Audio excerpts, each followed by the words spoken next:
Sorry Sarath, ജാമ്യം കിട്ടിയെന്ന് കരുതി കേസുകൾ ഇല്ലാതാവുന്നില്ല.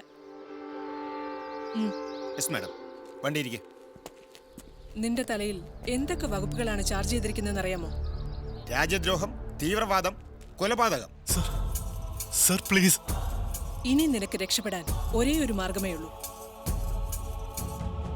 ഞങ്ങളോട് പൂർണ്ണമായും സഹകരിക്കുക. ഞങ്ങൾ ഡയറക്റ്റ് ചെയ്യുന്നത് പോലെ പെരുമാറുക. നീ നിരപരാധിയാണെന്ന് ഞങ്ങൾക്ക് ബോധ്യപ്പെട്ടതുകൊണ്ടായില്ല. കോടതിയിൽ തെളിവുകൾക്കാണ് പ്രാധാന്യം. നിർഭാഗ്യവശാൽ തെളിവുകളെല്ലാം നിനക്കെതിരാണ്. യഥാർത്ഥ കുറ്റവാളികളെ നിയമത്തിന് മുൻപിൽ കൊണ്ടുവരേണ്ടത് ഞങ്ങളെക്കാളേറെ നിന്റെ ആവശ്യമാണ്. മനസ്സിലായോ? എന്ത് ഇൻഫർമേഷൻ കിട്ടിയാലും ഞങ്ങളെ അപ്പോ അറിയിക്കണം. മനസ്സിലായല്ലോ? ശരത്, നീ ഇപ്പൊ സ്വതന്ത്രനല്ല, ഞങ്ങളുടെ ഒബ്സർവേഷനില്ല.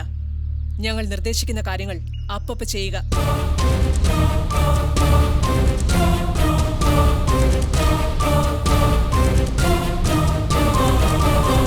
മനു, രഹസ്യങ്ങൾ നമ്മളോടൊപ്പം നശിക്കേണ്ടവയാണ്.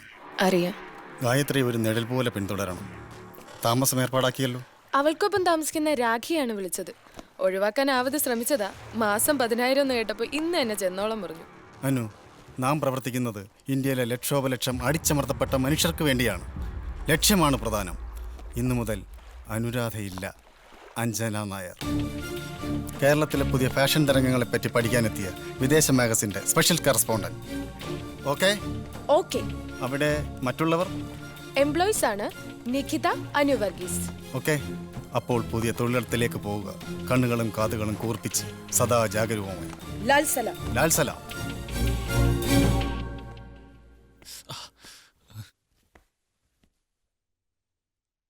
കൈ പൊള്ളിയല്ലേ? ചെറുതായിട്ട്.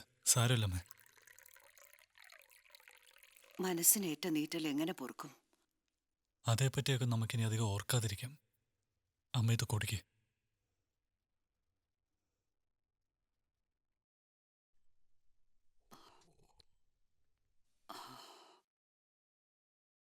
എല്ലാ സന്തോഷങ്ങളും പിടിച്ചു വാങ്ങിക്കൊണ്ടല്ലേ നിന്റെ അച്ഛൻ പോയത്? മറ്റുള്ളവരുടെ ജോലി സ്വയം ഏറ്റെടുത്തതിന് കിട്ടിയ സമ്മാനം. പഴി കേൾക്കേണ്ടത് എൻ്റെ അച്ഛനല്ല. എൻ്റെ അച്ഛനൊരു പാവമായിരുന്നു. ഗായത്രി കൂടി ഇല്ലായിരുന്നെങ്കിൽ ഞാൻ വീണു പോയേനെ.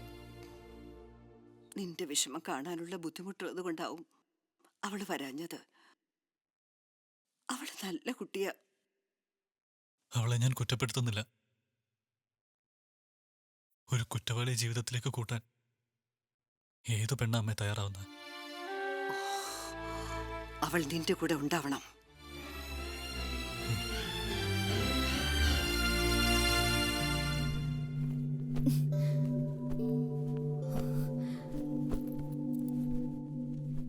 ഇത്രയും ധൃതി വേണ്ട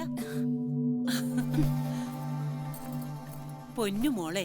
ഒറ്റയ്ക്കല്ല പോകേണ്ടത്. പട്ടുസാരിയൊക്കെ ഉടുത്ത് മുല്ലപ്പൂവൊക്കെ ചൂടി ഞങ്ങള് കൂട്ടിക്കൊണ്ടു പോയി കൊടിയിരുത്താം. പോരെ? എവിടേക്കെന്നാ ചോദിച്ചേ? നീ ശരത്തിനെ കാണാനല്ലേ പോകുന്നേ? നിങ്ങളോട് ആര് പറഞ്ഞു? പിന്നെ നീ എവിടേക്കാ?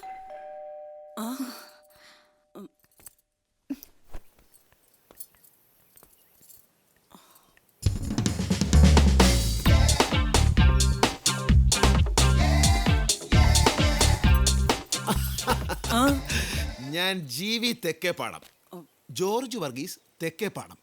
കേട്ട് കാണും, അതിനേ വഴിയുള്ളൂ. യാത്ര തീരാത്ത തീവണ്ടി, കാത്തിരിപ്പിന്റെ അനന്തതകളെക്കുറിച്ച് ഞാൻ തയ്യാറാക്കിയ ഫീച്ചറാണ്. ഒടുക്കത്തെ അപ്രീസിയേഷൻ ആയിരുന്നു. Just visit. ഇപ്പോ നിങ്ങൾ മറ്റൊരു മൂഡിലാണെന്ന് തോന്നുന്നു. വരാം, വഴിയേ വരാം. കാണണമല്ലോ. ബൈ ദ വേ, നിങ്ങൾ വർക്കിംഗ് വിമൻ ആണ്. ഓക്കെ, വർക്ക് ചെയ്യണം. ഇതേതാ പുതിയ അവതാരം? ആർക്കറിയാം ഓരോരോ വേഷങ്ങള്. മോശം.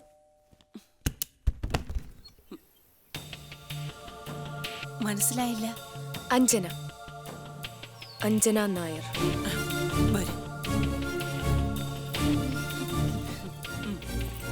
കുട്ടികളെ, ഇത് നമ്മുടെ പുതിയ അന്തേവാസിയാണ് അഞ്ജന. ലോക്കൽ അല്ല, ഇന്റർനാഷണൽ.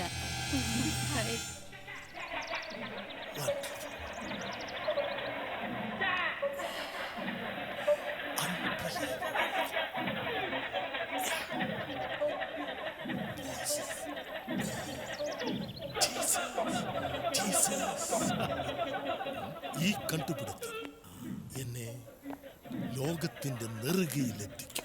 ലോകോത്തര അംഗീകാരങ്ങൾ എന്നെ തേടിയെത്തും. നമസ്കാരം മിസ്റ്റർ മുന്നോടി ജി. വെൽക്കം. താങ്കൾക്ക് എന്നെ മനസ്സിലായില്ല. ഞാൻ George Varghese Thekkepadam. My pen name is GV Thekkepadam. എഴുത്തുകാരനാണ്. Oh very good. എവിടെയാണാവോ ഓഫീസ്? ഓഫീസോ? ആധാരമെഴുത്താണ് ജോലി എന്ന് പറഞ്ഞില്ലേ? Your pen name is wonderful. JV Thekkepadam. Document റൈറ്റേഴ്സിന് പറ്റിയ പേര്. No no no no, I am a creative writer. കേട്ട് കാണും എന്റെ ഫീച്ചറിനെ കുറിച്ച്. യാത്ര തീരാത്ത തീവണ്ടി.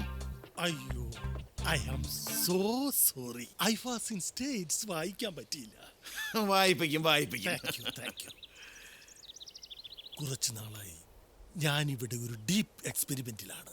അങ്ങയുടെ ശബ്ദത്തെ പറ്റിയുള്ള റിസർച്ചിനെ കുറിച്ച് കോളനി എത്തിയപ്പോൾ തന്നെ ഞാൻ അറിഞ്ഞു. ഓ thanks mister JV Thekkepadam. GV. ശബ്ദരഹസ്യങ്ങൾ തേടിയുള്ള എൻ്റെ അന്വേഷണം തിരിച്ചറിഞ്ഞതിന് താങ്ക്ഫുൾ ടു യു. ഇത് പ്ലീസ് ഇതൊന്ന് കേട്ടു. ഓ തീർച്ചയായും.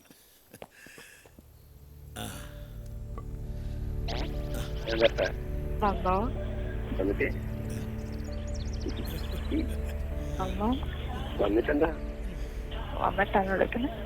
വന്നിട്ട് ഇനി പണ്ടത്തെ പോലെ തന്നെ ആയിരിക്കും. ഒന്നിനും സമ്മതിക്കാൻ നിൽക്കുക. എല്ലാ സമ്മതിക്കാം. എല്ലാത്തിനും സമ്മതിക്കാം. കുഞ്ഞു പാട്.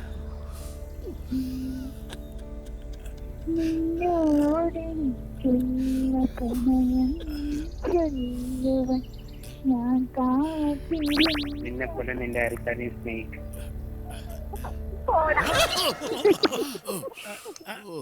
സോറി. ശബ്ദങ്ങളുടെ ഒരു അത്ഭുത ലോകം തന്നെ. ഒരു ശൃംഗാരി മേളം. എക്സാക്ട്ലി. താങ്കൾക്കത് പിടികിട്ടി. പക്ഷേ ഈ കോളനിക്കാർ വിഡ്ഢികൾക്ക് ഇതുവരെ അത് പിടികിട്ടിയിട്ടില്ല. Useless fellows. ഞാൻ വരട്ടെ, ഒരല്പം തിരക്കുണ്ട്. നമുക്ക് വിശദമായി കൂടാം. ഈ സൗഹൃദം അങ്ങയുടെ ഈ ശബ്ദ പ്രപഞ്ചത്തിന് വേണ്ടി ഞാൻ ഡെഡിക്കേറ്റ് ചെയ്യുന്നു. ബൈ.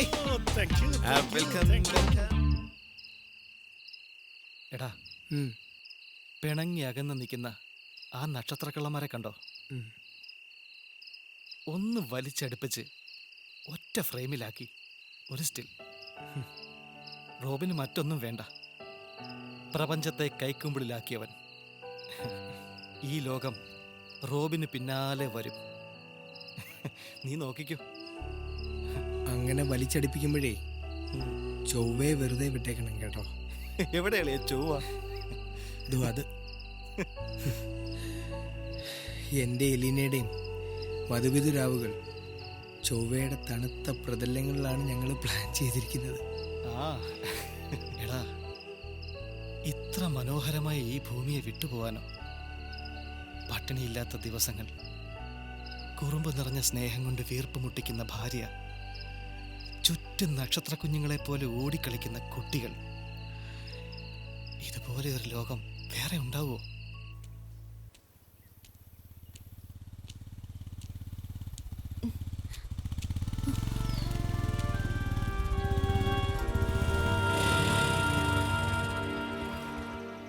എത്ര കാലമായി കണ്ടിട്ട്. നിനക്ക് സുഖമല്ലേ? ഞാനൊരു ദീർഘയാത്രയ്ക്ക് പോയിരുന്നു. മടങ്ങി വന്നിട്ട് കുറച്ച് ദിവസമായി.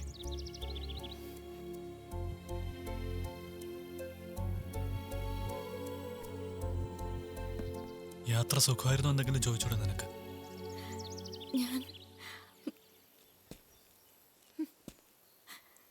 ഓ, ഞാനിപ്പോ കുറ്റവാളിയല്ലേ, തീവ്രവാദിയല്ലേ? ഞാനത് ഓർത്തില്ല.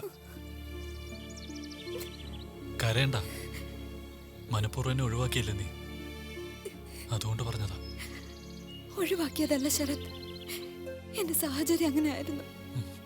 നീ വാ.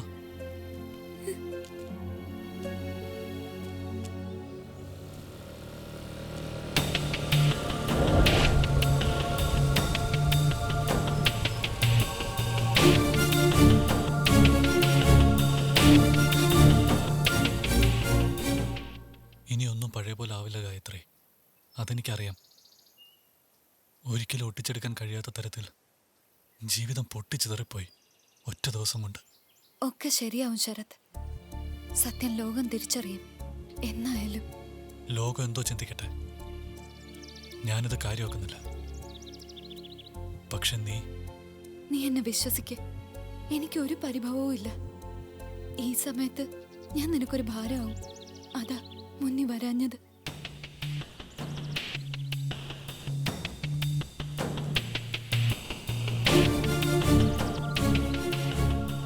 ഒരു തെറ്റും ചെയ്യാതെ വെറുക്കപ്പെട്ടവനായി ജീവിക്കേണ്ടി വരുന്നവന്റെ വേദന ആർക്കും മനസ്സിലാവില്ല. നീ ഇങ്ങനെ തളരാതെ, ഞാൻ നിന്നോടൊപ്പം ഉണ്ട്.